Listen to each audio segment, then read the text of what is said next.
كيكة التايجر او كيكة الطفولة اللي كلنا اتربينا عليها، اللي هو كل ما نبقى عاوزين نعمل كيك بتفضل الكيكة دي رقم واحد، اول حاجة بتيجي على بالنا ان احنا نعملها.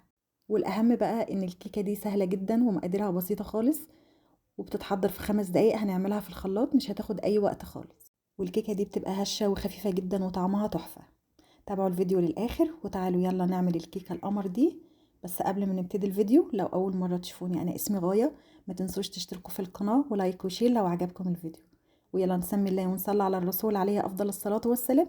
وتعالوا يلا نعمل الكيكة القمر دي، هترضي جميع الاذواق. اول حاجة بعملها قبل ما ببدأ في الكيكة، بشغل الفرن بتاعي على درجة حرارة 180، وبعد كده ببتدي اعمل الكيكة بتاعتي.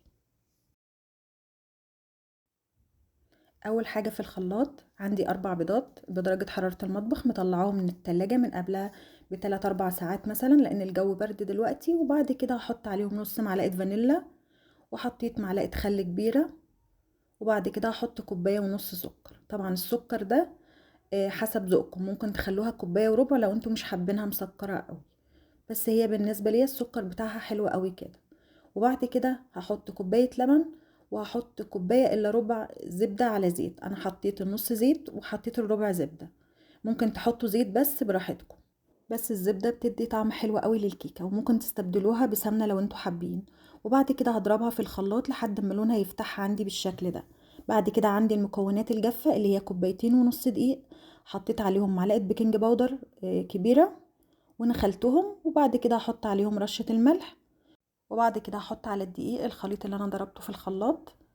انا ضربته كويس جدا لما لونه فتح كده، وبفضي كل الخليط مرة واحدة، وبعد كده بقلبه من تحت لفوق كده. انا مسرعة الفيديو بس انا كنت بقلب بالراحة خالص وفي اتجاه واحد، يعني ناحية واحدة بس، بالشكل ده كده، لحد ما الدقيق كله يختفي معايا ويبقى الخليط عندي بالشكل ده كده.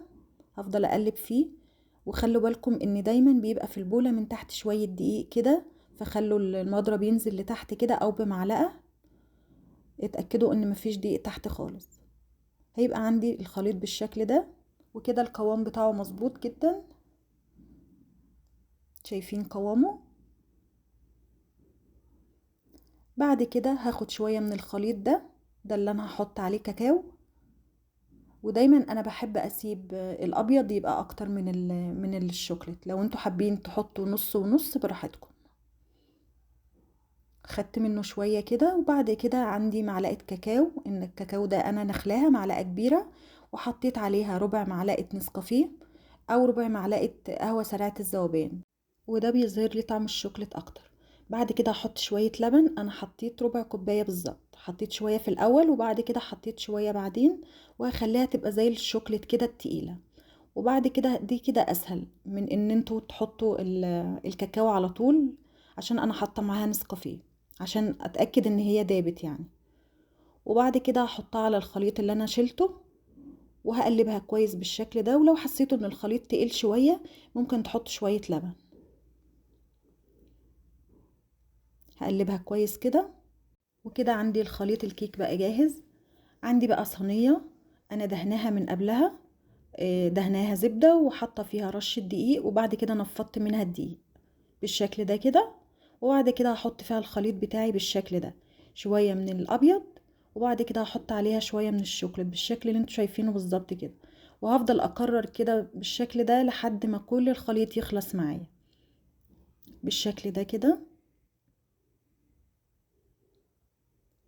وده اللي بيعمل لي الشكل اللي هو في الكيكة ده، عشان كده بيقولوا كيكة التايجر او كيكة الزبرة عليها، عشان الكيكة بتبقى مخططة كده.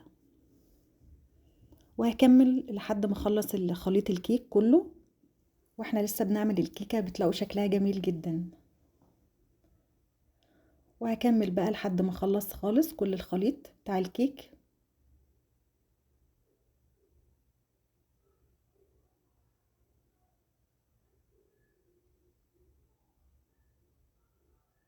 ودي كانت اخر حاجة. وبعد كده هخبطها خبطتين كده عشان اطلع منها الهواء. وبعد كده بعصاية الشيش طاووق هعمل فيها شكل كده رايح جاي كده، هتعمل لي شكل حلو قوي.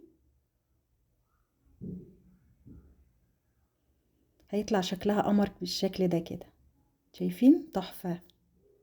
بعد كده هدخلها الفرن بقى على الرف الوسطاني على درجة حرارة 180. وطبعا لما بدخل الكيكة الفرن ما بفتحش عليها الفرن خالص الا بعد نص ساعة او ساعة الا ربع. وهتطلع معاكم الكيكة القمر دي ما شاء الله تحفة. هختبرها بعصاية الشيش كده. طبعا انا بعمل دي في الفرن قبل ما اطلعها الاول، والكيكة دي قعدت في الفرن بالظبط ساعة. وانا ما بقفل الفرن بسيبها 5 دقايق كده في الفرن، ما بطلعهاش على طول. وبعد كده بقى قطعوها بالطريقة اللي تعجبكم. هنا كانت الكيكة لسه سخنة جدا، شايفين قد ايه طرية. كيكة تحفة جدا، هتبقى ناجحة معاكم حتى لو انتوا اول مرة تعملوها. الكيكة دي بتطلع طرية جدا وبتبقى خفيفة قوي قوي قوي، بجد تحفة. قطعوها بقى بالطريقة اللي انتوا تحبوها. انا بحب اقطعها رفيع كده بالشكل ده كده. بقطع الكيكة على 3 بالطول كده، وبعد كده بقطعها بالشكل ده. الكيكة كانت لسه سخنة جدا بس انا قطعتها وما شاء الله كانت تحفة، جميلة جدا. الكيكة دي تحفة. انا هنا كنت بقطع الكيك وبنتي طبعا كانت بتقوم بالواجبات التخريبية بتاعتها، ربنا يحميهم لينا يا رب. وبعد كده بقى تطلع معاكم الكيكة قمر كده. شايفين الكيكة عاملة ازاي؟ طرية جدا وهشة وخفيفة وتحفة، بجد حلوة جدا جدا. طبعا الجو اللي احنا فيه ده بنبقى محتاجين كل شوية حاجة جنب الشاي، حاجة جنب الحاجات السخنة اللي احنا بنشربها. فالكيكة دي قمر جدا جنب اي حاجة، بجد روعة. جربوا تعملوا الكيكة دي، بجد تحفة، مقاديرها مظبوطة جدا جدا وهتطلع ناجحة معاكم، وبجد خطيرة وطعمها خطير. لو لسه مكملين الفيديو معايا ما تنسوش تصلوا على النبي عليه افضل الصلاة والسلام، وما تنسوش تعملوا لي لايك وشير للفيديو. واتمنى الوصفة تكون عجبتكم، واستنوني ان شاء الله في فيديو جديد. اشوفكم على خير بإذن الله.